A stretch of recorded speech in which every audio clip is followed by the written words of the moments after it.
Hello, my name is Krzysztof Jaworski and I invite you to conversation on Security and Development YouTube channel. My guest today is Ellias Dehnavi. Nice to see you again, Elias. Nice to see you, Krzysztof, and my greetings and gratitude to our dear and lovely audience.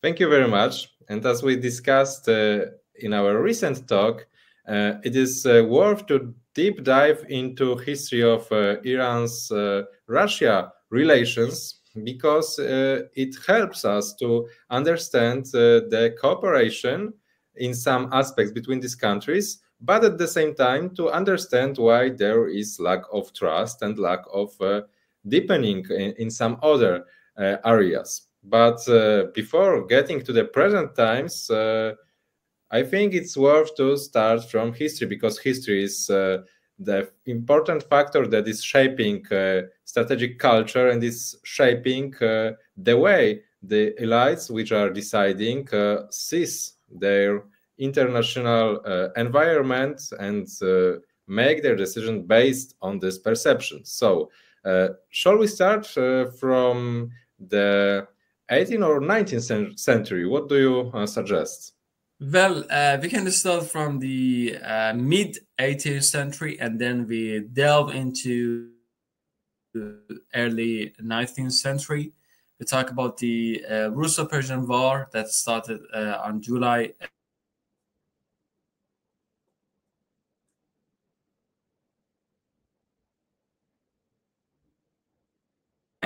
to see how the relations, have evolved during the passage of time, and what actually has happened and what Russians have done historically to some parts of Iranian territory.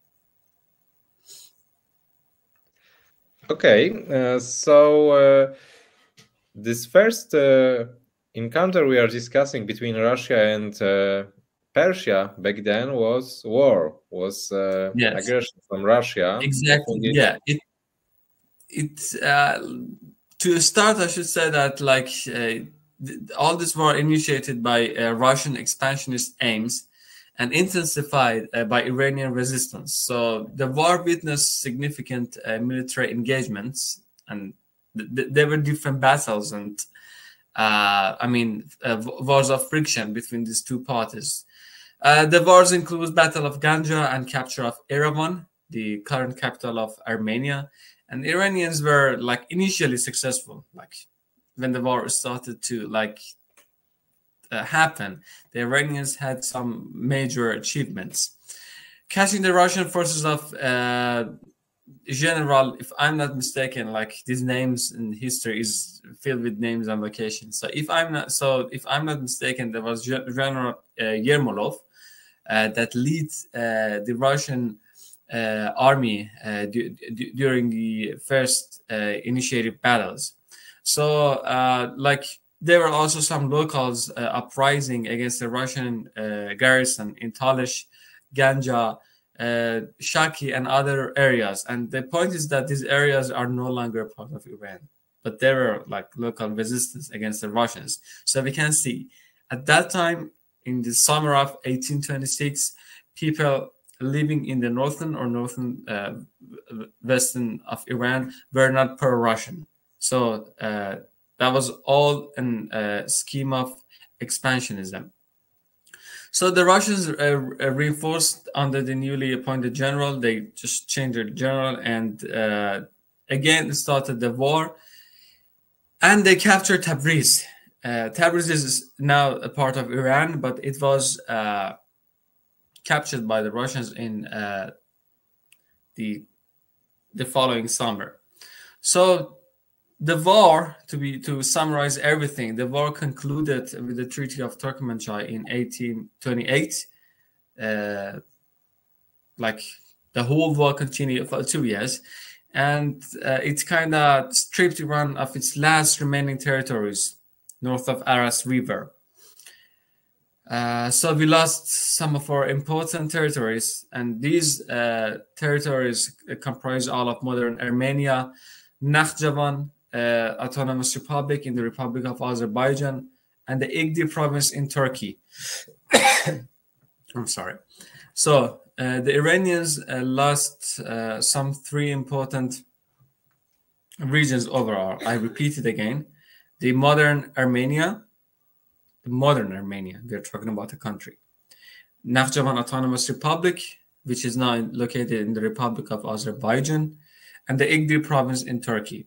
So the treaty also allowed Russian to stay, have a say and have some sort of influence in Iranian politics. So that's, I mean, really strange that the Russian political influence in the Iranian politics didn't just start in void.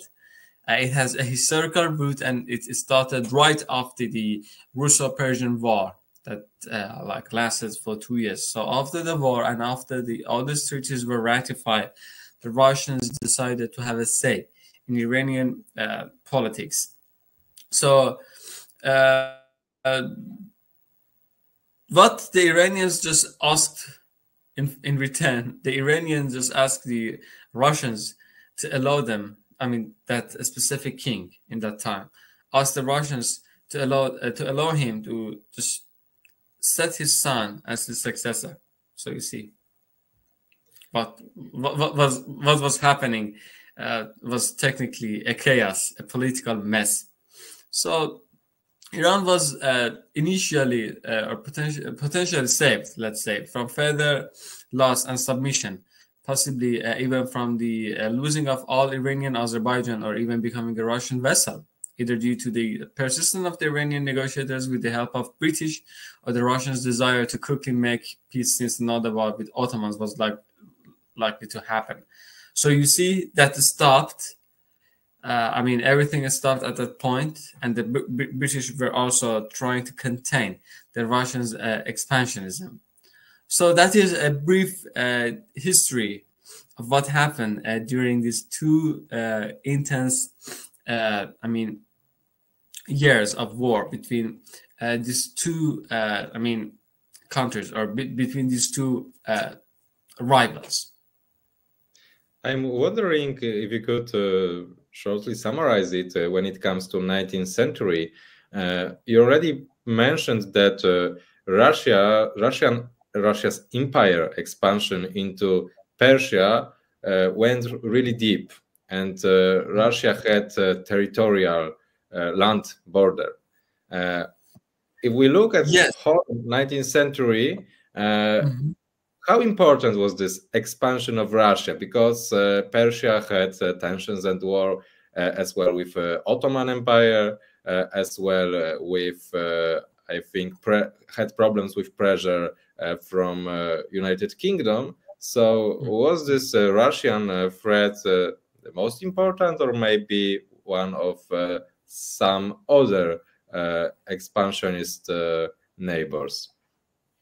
Well, if I want to summarize the events in the early 19th century, as you mentioned, I should say that the last war, or the last invasion of the Russians regarding the Persian Empire and the Persian territory has its root in 1856 series and events that happened in Eastern Europe, because you know that in 1856 Russians were defeated in a Crimean War.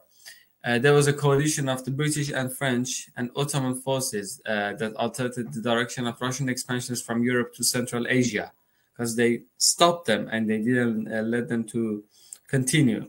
But later we see that the Russians, you know, it's really interesting that this Russian politics reminds me of these old wolves in a herd. Like they wait, and they never give up. So you see in 1856, they started the invasion of Crimean, and they were defeated by a coalition. And we're talking about 1856. So they were defeated, and the direction of the expansionism was changed. It was kind of addressed and focused towards the Central Asian territories. So, pursuing their policy of territorial expansion, Russians first captured Tashkent. I don't know what they were doing in Tashkent in 1865, so 10 years later. 10 years later in Tashkent. And they later on, Emirate of Bukhara, or Bukhara as we pronounce in Persian, was established in 1868. I'm sorry if I mistakenly say some times in the history, because these years are very tricky, but I'm trying to be as accurate as possible. And Russia also gained Samarkand in Uzbekistan. So you see, they were trying to have some gains in Central Asia. But let's get back to this very important player, which is a part of the Middle East and also Central Asia, Iran. So the last treaty that the Russians signed with Iran and finished the war in the February of, let's say, the early 19th century was Aghal Khorasan Treaty, or to make it short, Treaty of Aghal. It was signed between the Qajar Iran and Imperial Russia in September of 1880s or 1881. So that was the end line.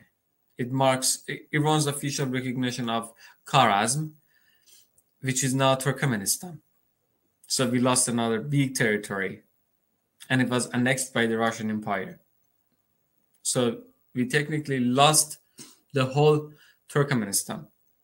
So the title of treaty is derived from the name of the vast region in north of Khorasan.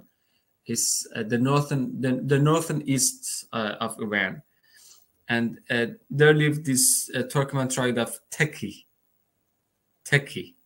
That's the name of the tribe. So they were living there, and they also had some resistance against the Russian invasion. But finally, the unqualified Qajar dynasty just gave up, and Iran lost, let's say, its last important area during the war. So it all finished at that time, and the Russians decided to give up because they have already gained so many from the Iranian, and then they were annexed to the Imperial Russia.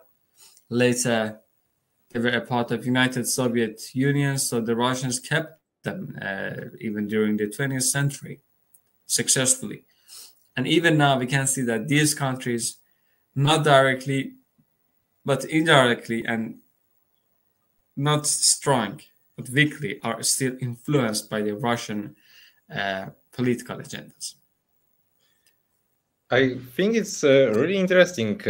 One thing, this fact of interconnectedness of events in Europe and in other parts of lands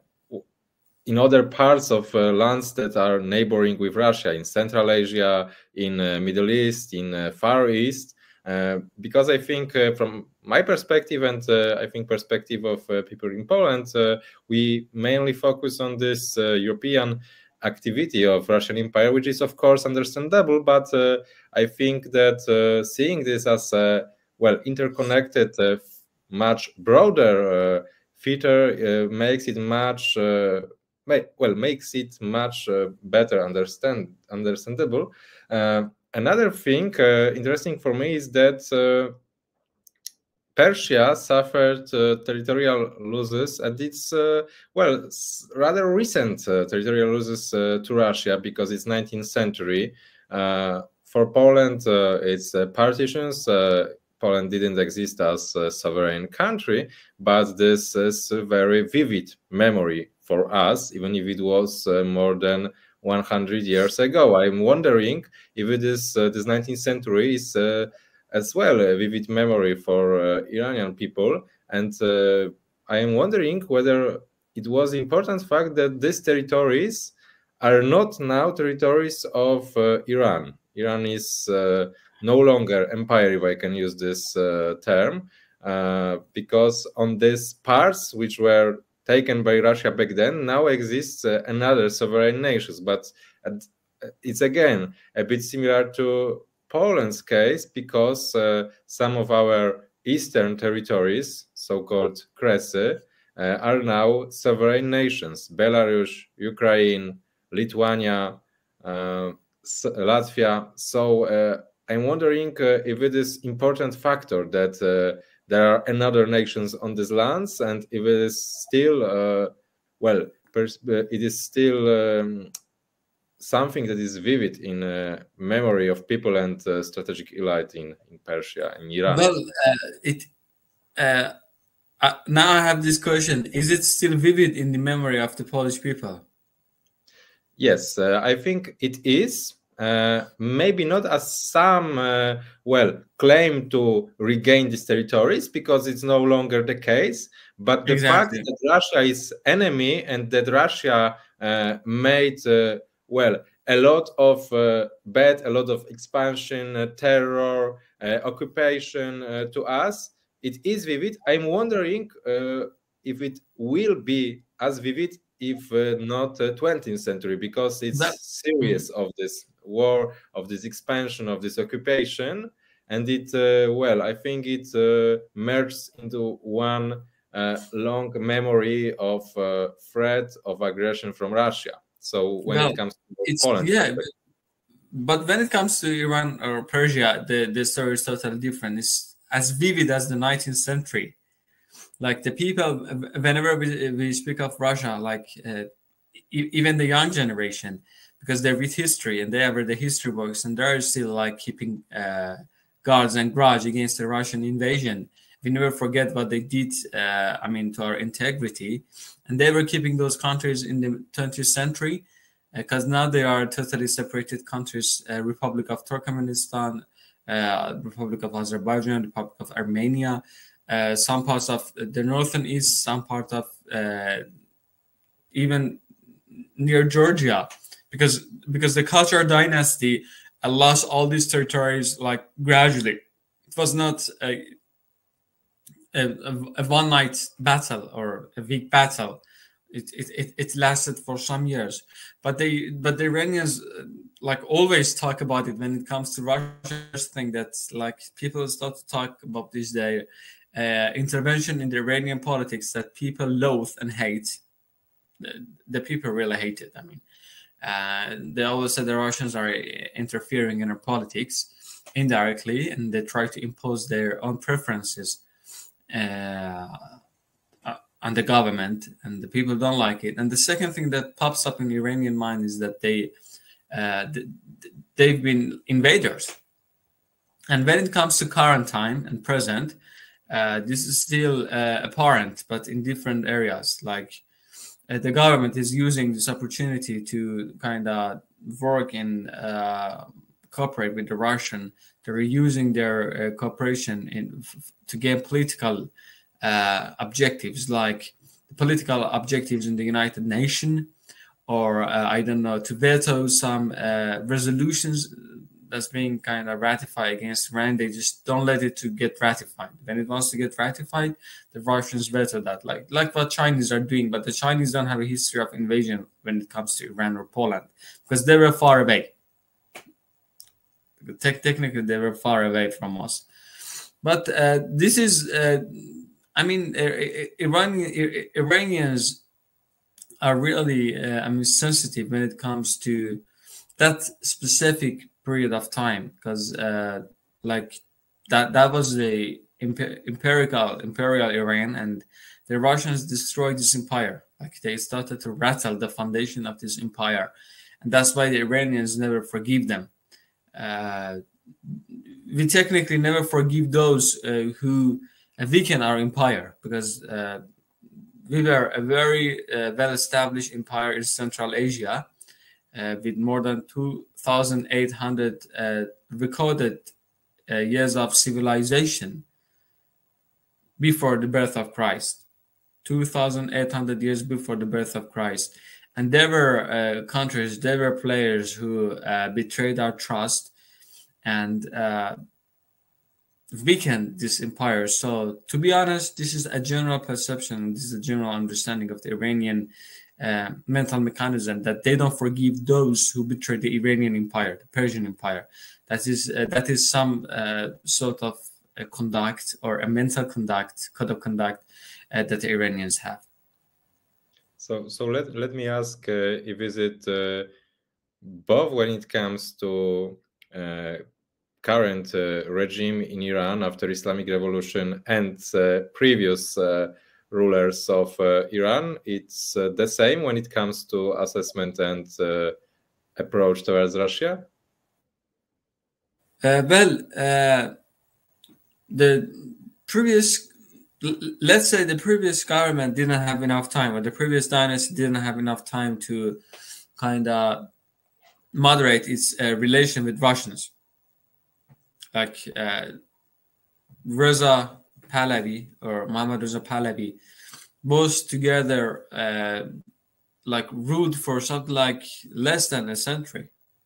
It was certainly less than a century, and they didn't have enough time to let's say moderate the relation with the Russians. And they were mostly dependent on West. It was Iran was one of the most trusted ally to the Western countries, especially United States and the European Union, or some other countries in the European Union. So you see, they didn't have time to deal with Russians, and it was neutral relation. But when the Islamic Republic came to power, everything changed, because they were kind of closer in terms of ideology, set of belief. So everything was kind of closer in terms of ideology or the way of thinking. So should we shortcut toward Islamic Revolution and relations first with Soviet Union and then Russia, or would you like to add something about this first 2 thirds of 20th century? Well, that's indeed a very good question. Like because this shortcut is really insightful. I mean, people usually like to know what happened, because we had this Pahlavi dynasty, and then we had this transition to Islamic Revolution, and everything changed because the Iranian empire during the Pahlavis, because it was still an empire, like Empire of Iran. If you see the passports of those time, on the passports it was written the Empire of Iran. So that was a very fast transition, an ideological transition, let's say influenced by the Iranian tradition of Shiism. And it was a battle between traditionalists and Western influence, let's say. Like, people had this urge to resist against this like overwhelming influence. And the Khalijis used this opportunity. The Islamic Khalijis used this opportunity to direct all this movement towards a revolution. And they could like persuade people to support their cause. So perhaps it was not the cause of people, but it was a cause of a minority. But they were very good at manipulating the others to join them. But later, when the Islamic Revolution was successful, they still had some fundamental problems with the United Soviet Union of Socialistic Republics. Because if you watch and follow the slogans used against some countries during the revolution, they also chanted "Death to USSR," and that's very true.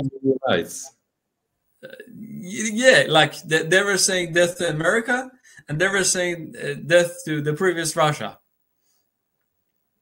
So that was among their chants, and even some years after the victory of the Islamic Revolution and before the collapse of the United Soviet of Socialistic Republics, the chant stayed there.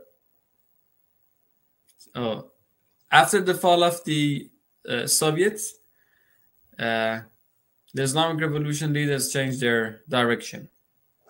Yes, let's cooperate with these people because they're anti-West, but in modern ways, not like the Soviets. So let's work with them closely. That's all that they thought about at that time, and they let them in terms of politics. They gave them, I mean, maneuver. They let them to, I mean, intervene. And now they're like fundamentally inside the Iranian politics. Like they have an indirect influence, and like they can speak. They can like take actions.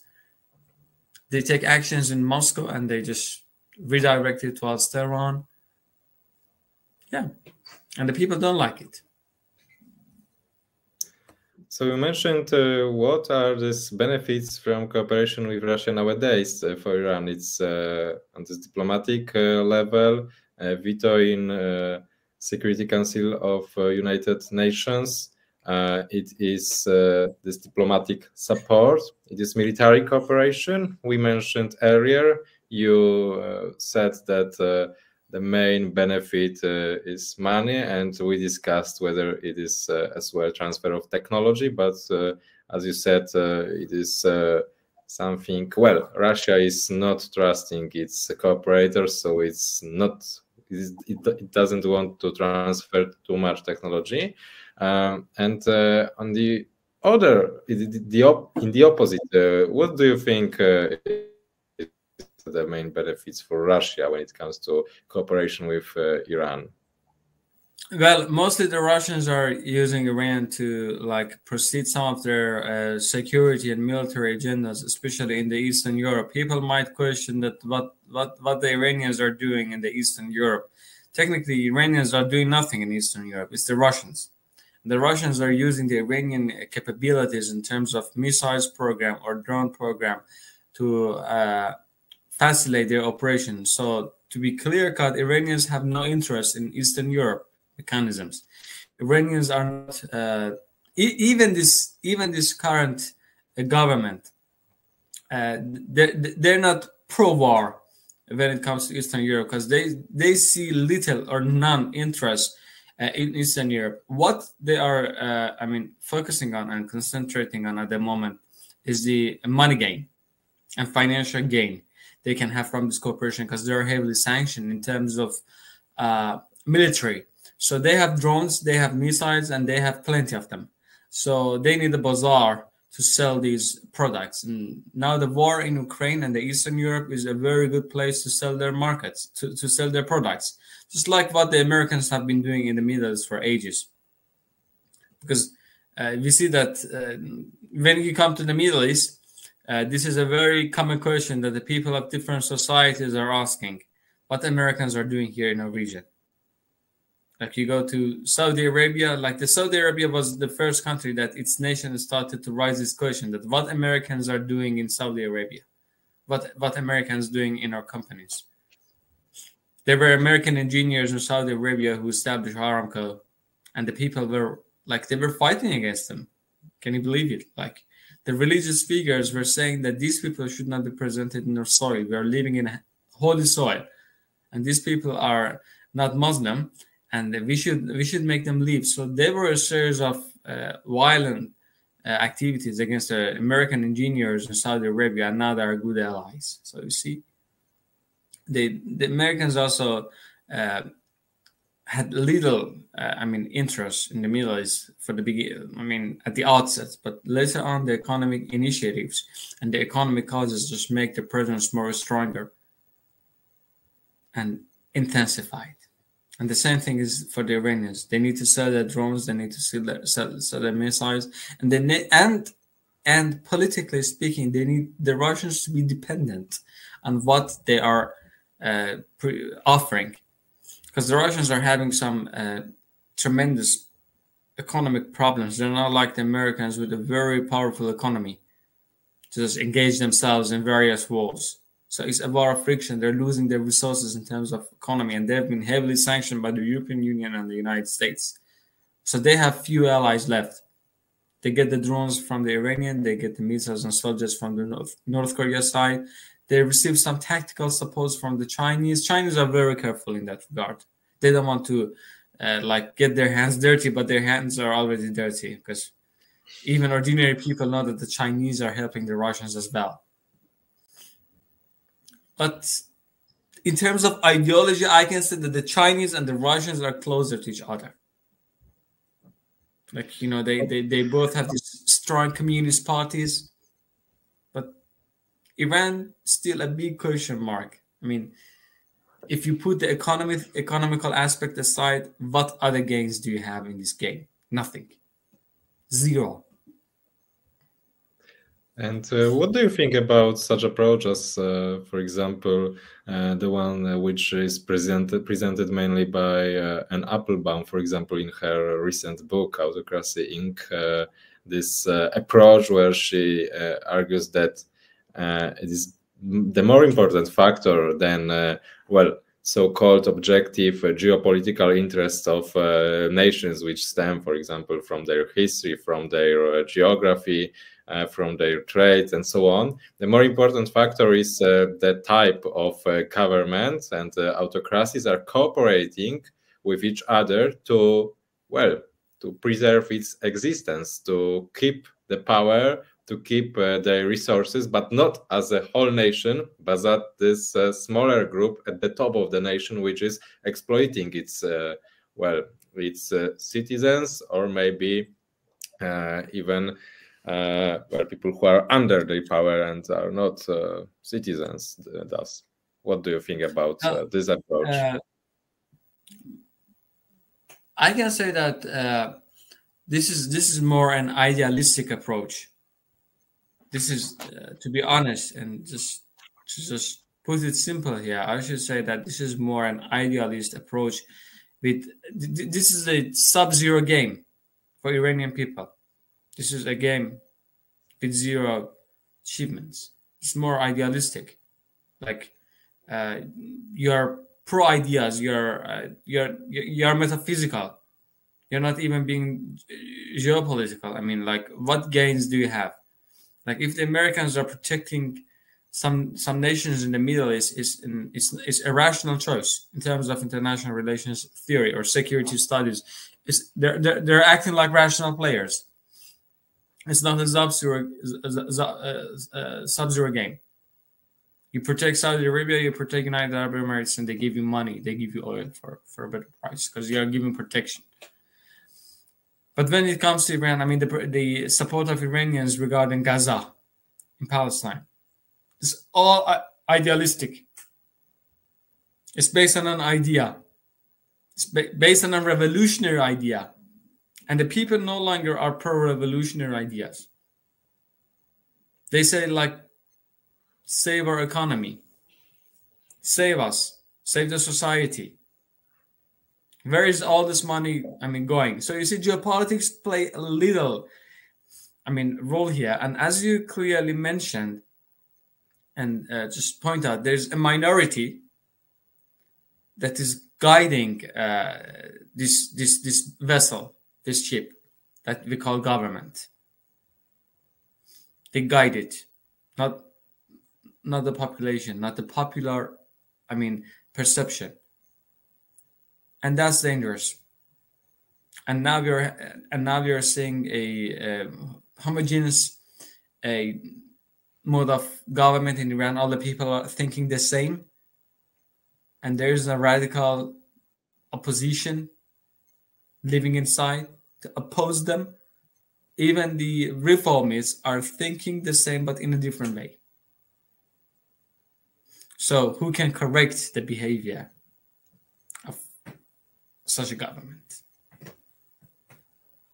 Technically no one. And the minority just keeps doing what it's doing based on some core revolutionary ideology. You should live there to understand the meaning of revolutionary. If you go to Cuba, or if you go to some,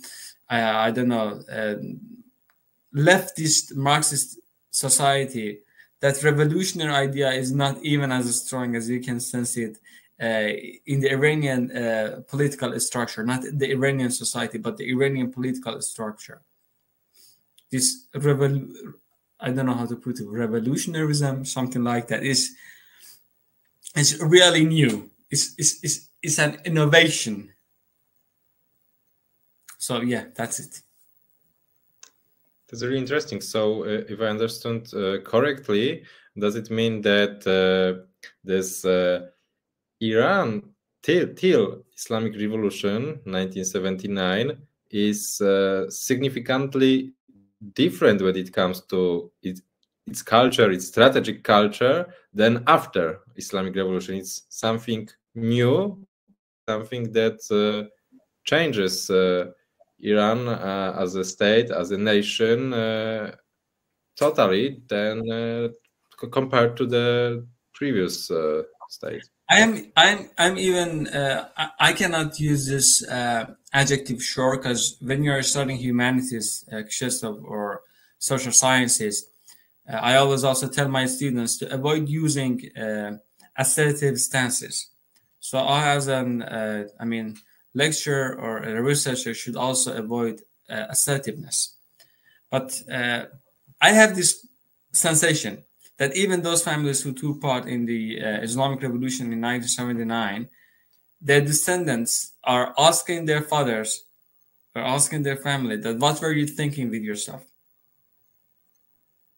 I mean, this transition, you can write books and articles about this transition, because we're dealing with an empire that has suddenly surrendered in a revolution, a religious revolution. Usually the countries move from being 100% religious towards secularism, and they become secular. And this is a renaissance. We have a renaissance, like a renaissance for better, not a renaissance for the worse. So this transition is still affecting the Iranian society. We're having a bipolar society, and the main roots dates back to that revolution specifically, because it seems like that not all the people were happy with the revolution. And here comes the Chinese tactics. Like the Chinese tactics, I'm not trying to say that the Chinese were interfering. I'm saying that the Iranian government learned from the Chinese to just contain the propaganda, to spread the propaganda of the revolution, and contain the public discontent and dissatisfaction. So they've been practicing, and you have to be living in Iran to understand some facts. I mean, our audience and everybody who is seeing Iran from TVs, from news, is totally different when you go to Iran. It's totally different. There's a high amount of security. Everything's working perfectly. A very modernized countries. Like you go to Tehran, Tehran is like New York. Skyscrapers, a very sophisticated system of metro station.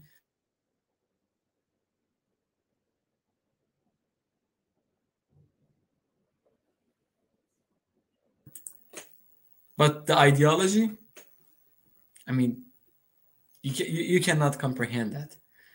So I believe that can be another topic of discussion. How societies kind of don't confirm or are non-conformist regarding the politics of the governments. Iran is a very good case study when it comes to that point. And I am sure that there will be more countries like Iran in the next decade that comes to such a perception. That's fascinating what you said about this impact of revolution and this, well, difficulty to comprehend some totally different, let me use this strong words, elements in one entity. So I hope that our conversation will be helpful for people who are listening to us to get out of this basic pictures of history, especially of this Eurocentrism, of this perception of Middle East and Iran through only Western sources, because they are, usually biased. That's my opinion. And that is totally right. I can be assertive here from a scientific perspective, not from a news and media perspective. I mean, the picture that some of the Western medias are broadcasting is not just. I should, like, against all the criticism I have against the Iranian government, and that they're the reason that I'm here with my family. So to be clear, but I should say that also the Western media should be a little bit more unbiased regarding the Iranian society. Because when we're talking about sanctions or anything, we should notice that the sanctions are harming the Iranian society. The government is rich. The government, you can sanction the government to the eternity. They have resources. How many people are affiliated with the government? They have enough resources to support them for the next century, for the next 50 years. But how about people? So what I'm saying here is that the society of the current Iran should be separated from the government. I mean, when medias are talking about Iran, they should be really careful to make a line between the government and the society, because Iranian people have been saying that for the last 10 years, that please differentiate us. There should be a line. And you are right. The Western lenses, to some extent, are biased. And they should really reconsider. I mean, because this is when it comes to media and news agencies, there is this line of ethical consideration. And I guess that is not 100% ethical to broadcast the image and picture of the Iranian society. I'm not talking about the Iran as a whole, but the Iranian society like that. Iranians are very kind, hospital, and like the hospitality of the Iranians is very famous. They're very kind and cooperative and civilized people, very civilized people. Like you just need to visit them to understand like what I'm talking about. And when I see that some medias mix the people with the politics of the government, it breaks my heart, because I know what these people are saying. I am from that society, and I know what they are suffering from. So even if our audience are not that much, or if there are few and they can spread our words, I welcome them to like talk with the Iranian society directly, to get involved and engage with the Iranian society, to help the youth of Iran to feel as a part of international community. Because these people, these young people, are being deprived of their very rudimentary rights to be a part of international community. Very clever, smart people. And yet, like, they've been isolated from the international community, and the government is using this isolation to repress them more. So I guess our conversations can also help the Iranian youth to have better connection with the Western and with the liberal world and the free world people and the free world societies more and more.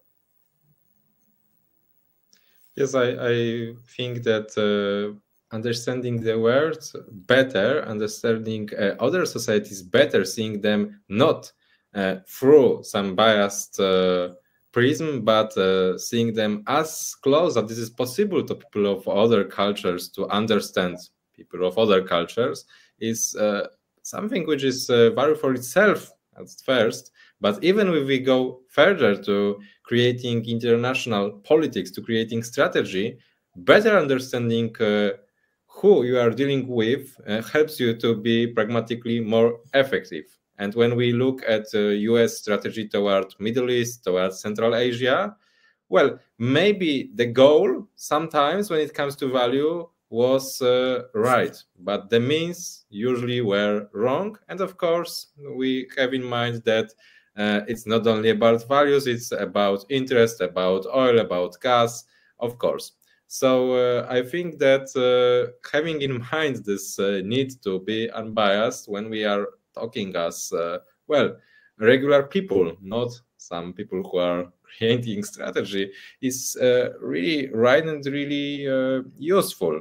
And we started this discussion from history, as we discussed our history. Poland's history, Iran's history with Russia have some similarities and is as well interconnected, because when Russia was stopped and this European future, it redirected its focus toward Asia, toward Far East. Well, it seems that Russians are similar on all these directions. Yes. They are expansive, they are imperialistic, they are trying to exploit both nations which they are occupying or attacking, and at the same time they are trying to exploit nations they are currently cooperating with.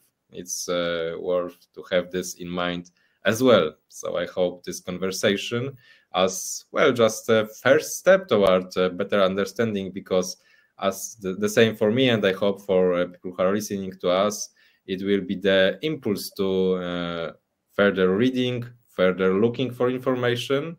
So I hope that some perspectives of Poland were as well interesting for you. So thank you very much, Elias, for our conversation. And I think it will be really nice to talk in the future about society, current society of Iran and impact of revolution. I think I'll prepare for it by some general reading about revolution as social phenomenon, like reading Hannah Arendt or maybe some other authors. What do you think about this approach? Well, definitely we need a separate session to elaborate on this issue, but the 1979 revolution was a very interconnected and complicated phenomenon. It had social roots, economic roots, of course it has political roots, but the role of economy and society, and as I said, the battle of traditionalists, idealists with the imperialists, it was more prominent, and the Iranians were in a transition from modernity, they were staying between modernity and tradition. They didn't know what to do, so they just decided to choose the traditions, and more of the religious traditions over the modernity and imperialism. So that is the preface that we can have for our next conversation. Thank you very much, and thank you to our listeners. I hope that you liked our conversation. It will be nice if you like it, if you share it, if you comment it. Thank you very much, and thank you once more, Elias, for this wonderful conversation. Thank you so much, Krzysztof, for inviting me over, and I would like to thank our audience once more. Don't forget to like, subscribe, and also spread the news.